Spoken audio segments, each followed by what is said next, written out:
میرا محترم بھائیو اور دوست ہو، اگر خاوند اور بیوی کے درمیان محبت نہ ہو اور ہر وقت تلخ کلامی، ناچاقی اور ایک دوسرے سے نفرت کا ایک ماحول بنا ہوا ہو، تو اس کے لیے علماء دین نے ایک بہت ہی آسان سا عمل بتلایا ہے کہ اگر کوئی عورت اس عمل کو کر لے اور اسی طرح اگر خاوند کر لے تو انشاءاللہ اللہ تعالی خاوند کے دل میں بیوی کی محبت اور بیوی کے دل میں خاوند کی محبت کو ڈال دیں گے۔ عمل انتہائی مختصر بھی ہے اور بہت ہی آسان بھی ہے، تو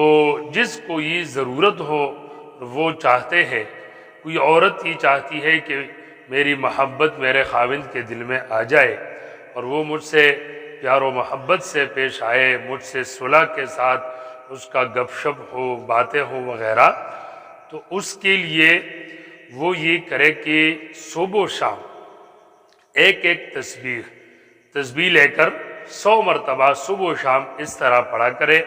یا رؤوفو یا ودودو، یا رؤوفو یا ودودو، یا رؤوفو یا ودودو۔ اور اسی طرح جب کوئی عورت اپنے خاوند کے لیے چائے بنائے یا جس وقت وہ کھانا پکا رہی ہو تو اس وقت بھی اس کو چاہیے کہ یا رؤوفو یا ودودو کا ورد کرے اور پھر کھانے پر یا چائے وغیرہ پر دم کرے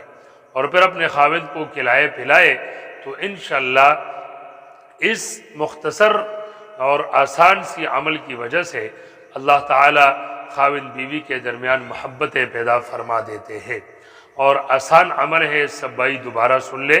100 مرتبہ عورت کو بھی چاہیے اور خاوند کو بھی چاہیے کہ صبح و شام 100 مرتبہ یا رؤوفو یا ودودو، یا رؤوفو یا ودودو اس کو پڑھا کرے، تو انشاءاللہ اللہ تعالی گھر میں محبتوں کا ماحول پیدا فرما دیتے ہیں۔ اللہ تعالی ہم سب کو محبتوں کے ساتھ رہنے کی توفیق عطا فرمائے۔ وآخر دعوانا ان الحمد للہ رب العالمین۔